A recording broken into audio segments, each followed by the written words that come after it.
வணக்கம். இந்த பதில் பார்க்கக்கூடியது தனித்திறமை பயிற்சி கோர்வை 3. கோர்வை 3ல் நம்ம பார்க்கக்கூடிய பயிற்சி வீச்சு, அறுப்பு, குத்து. வீச்சு, அறுப்பு, குத்துங்கிறது இந்த பதிவுக்கான ஒரு சிறிய பயிற்சி மட்டும்தான். பயிற்சிக்கு போகலாம் வாங்க. முதல்ல காலடி வரிசைகளை ஒரு தடவை செஞ்சிடலாம். செஞ்சுட்டு கம்போட பாடத்துக்கு போகலாம். பாருங்கள், கால் வரிசைகளில் நம்ம செய்யக்கூடியது வீச்சு, அறுப்பு, குத்தில் பாருங்கள். நம்ம இந்த நிலையில் நிற்போம். பாருங்கள், சொருகால் ஸ்டெப்பு 1 2. அடுத்தது தனித்திறமை கோர்வை 2ல் கொடுத்த முழுசுற்றுக்கான பயிற்சி பாருங்கள் 3 4. அந்த வீடியோவை பார்த்தீங்கன்னா அதோட ஸ்டெப்பு போட்டிருப்பேன், அதை பாருங்கள். இந்த கால் ஸ்டெப்பு தெளிவாக நீங்கள் தெரிஞ்சுக்கலாம். இந்த 4 ஸ்டெப்பு செஞ்சுட்டு பின்னாடி திரும்பி பார்த்து பாருங்கள். மறுபடியும் சொருகால் 1 2. பாருங்கள், முழுசுற்றோட பயிற்சி 3 4. இவ்வளோ தாங்க. ரொம்ப எளிமையான ஸ்டெப்பு. இது முழுசுற்றுக்கான பயிற்சி சொல்ல முடியாது. ஒவ்வொரு ஆசான்களும் ஒவ்வொரு தனித்துவம் வச்சுருப்பாங்க. இந்த கால் ஸ்டெப்புக்கான ஸ்டெப்புக்கு நான் கொடுக்கக்கூடிய ஒரு சாதாரணமான பயிற்சி தான் இந்த பதிவில் போடுறேன். அடுத்த ஸ்டெப் போகலாம் பாருங்கள். அறுப்புக்கான ஸ்டெப்பு அதே முழுசுட்டு ஸ்டெப் பாருங்கள். 1 2 பாருங்கள். 3 4. ரொம்ப எளிமையான ஸ்டெப்பு. நல்ல தெளிவாக ஸ்டெப் எடுத்து வைங்க. அடுத்து பாருங்கள், குத்து முறைகளில் பின்னாடி திரும்பி அழகாக வெட்டு எடுத்து ஸ்டிக்கு நீங்கள் உருவணும். உருவி அப்படியே இந்த வலது கையை பாருங்கள் ரேஸ் பண்ணி நல்லா ஸ்டெப் வச்சு நல்லா ஸ்டாண்ட்ஸ் எடுத்து அழகாக ஏறி குத்தணும். குத்தி கம்பை பின்னாடி இழுத்து திருப்பி பின்னாடி கம்பில் குத்தணும். அடுத்த உள்ளார பக்கம் திரும்பி இந்த நிலையில் ஒரு குத்து கொடுக்கணும். இவ்வளோ தாங்க. இது காலடி வரிசைக்கான மெத்தடு. இப்போ நம்ம கம்போட பாடத்துக்கு போகலாம். சரிங்களா? பாருங்கள், சைடு வீச்சு பாடம் பாருங்கள். சைடு வீச்சு நம்ம சுற்றுறோம். சைடு வீச்சு கொடுக்கும்போது கம்பு வெளியே போகாமல் உடம்போடு ஒட்டினாப்பில் எடுத்துக்கணும். அப்போ தான் அந்த சுற்று வரிசை பார்க்குறதுக்கு நீட்டாகவும் நல்லா தெளிவாகவும் இருக்கும். சைடு வீச்சு நல்லா கொடுத்து பாருங்கள். 1 2. இப்போ செஞ்சிங்களே அந்த முழுசுட்டுக்கான கால் ஸ்டெப்பில் பாருங்கள். அப்படியே பாருங்கள் 3 4 அழகாக எடுத்துக்கணும். பாருங்கள், மறுபடியும் சைடில் பின்னாடி திரும்பி பார்த்து பாருங்கள். அதே சைடு வீச்சு ரிவேர்ஸில் சுற்றணும். சுற்றி பாருங்கள். 1 2 பாருங்கள். 3 4 நல்லா உடம்போடு ஒட்டினாப்பில் கம்பு போய் வரணும். இவ்வளோ தாங்க. அடுத்து பாருங்கள், அறுப்பு ஸ்டெப்பு. இதை பாருங்கள். இதில் குச்சி ஸ்டெப்பு பார்த்தீங்கன்னா சென்டரில் ஒரு அறுப்பு வரும். அதையும் சேர்த்து 3 கவுண்டாக நீங்கள் எண்ணிக்கணும். ஆனால் கால் வரிசை அதுதான் பாருங்கள். 1 2 கொடுப்போம். 3 4. அதே கால் ஸ்டெப்பு தான். சென்டரில் மட்டும் ஒரு அறுப்பு சேர்த்திங்க பாருங்கள். 1 திரும்பும்போது இடையில ஒரு அறுப்பு வரும். 2 அப்புறம் தலைக்கு போடணும். 3 கணக்கு. கால் இடுப்பு தலை இந்த கவுண்டில் வரும்.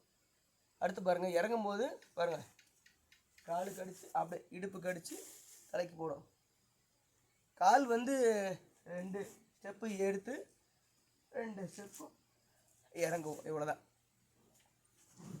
இடுப்பு தலை ரிவேர்ஸில் காலு இடுப்பு தலை. இவ்வளோதாங்க. இது அறுப்புக்கான ஸ்டெப்பு. குத்து இதை பாருங்கள். பின்னாடி திரும்பி அப்படியே பாருங்கள். இந்த காலை அழகாக ரைஸ் பண்ணி வெட்டெடுத்து உருவணும். உருவி வலது கையை அப்படி உயரமாக ரைஸ் பண்ணி இந்த கால் ஸ்டெப்பு பாருங்கள் அழகாக வச்சு திரும்பணும். இந்த நிலைக்கு ஏறி அப்படி கால் பெரலியில் குத்தி நிற்கணும். நேராக குத்தணும். கம்பை உள்ளார இழுத்து இந்த கம்பை திருப்பி பின்னாடி கம்பில் குச்சி நல்லா குத்தணும்.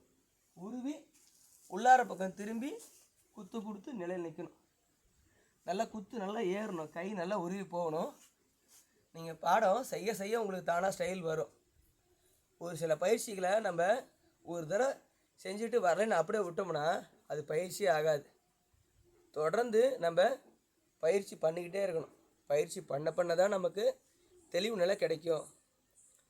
பள்ளிக்கூடம் நம்ம ஃபஸ்ட்டு ஆக்காநச்சை படிக்கும்போது ஒரு தடவை ஆக்காநச்சை எழுதுனா வருங்களா? வராது. அது மாதிரி 10 தடவை அந்த ஆக்காநச்சவை நம்ம பயிற்சி செய்ய செய்ய தான் நமக்கு தெளிவான எழுத்துக்கள் வரும். அதே மாதிரி சிலம்பமும் அடிப்படை காலடி வரிசைகளையும் இந்த அடிப்படை சுற்று வரிசைகளும் நல்லா பழகிட்டிங்கன்னா பாடமுறைகளும் நீங்கள் ரொம்ப எளிமையாக செய்ய முடியும் உங்களால். சரிங்க. பாருங்கள், இந்த வீச்சு அறுப்பு குத்தை நான் ஒரு முறை தனியாக செஞ்சு காட்டுறேன். செஞ்சுட்டு அந்த கோர்வை 1 2 3ஓடு சேர்த்து செஞ்சு காட்டுறேன். பாருங்கள். இந்த பாருங்கள் 1 2 அப்படியே பாருங்கள் 3 4 பாருங்கள். அது மாதிரி திரும்பி 1 2 பாருங்கள் 3 4. அடுத்து பாருங்கள் அறுப்பு. அடுத்து பாருங்கள் குத்து முறை.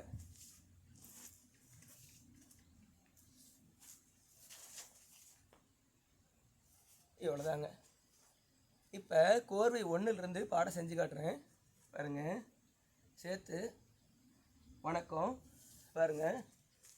உடான் செஞ்சு 4 ஸ்டெப்பு செய்கிறேன். கிரிக்கு திரும்பி தலைவாரில் எடுத்து பகல் எடுத்து அழகாக குரு வணக்கம் வணங்குறேன். அப்படியே முழுவெட்டு திரும்பி 4 ஸ்டெப் எடுக்கிறேன்.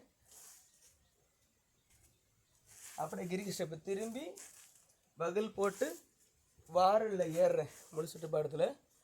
அடுத்த வெட்டில் இறங்கி மடக்கி 2 காலை இழுத்து சர்க்குனி ஸ்டெப்பு 1 2 மறுபடியும் பகல் இருந்து சைடு வீச்சு ஏற்றணும். இன்றைக்கி செஞ்ச பாடத்தை ஏற்றி பாருங்கள். 1 2 அப்படியே 3 4 அப்படியே ஏற்றி பாருங்கள். 1 2 பாருங்கள் 3 4 ஏற்றி அப்படியே அறுப்பு.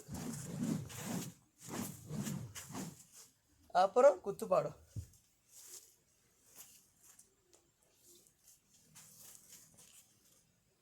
இவ்வளோதாங்க.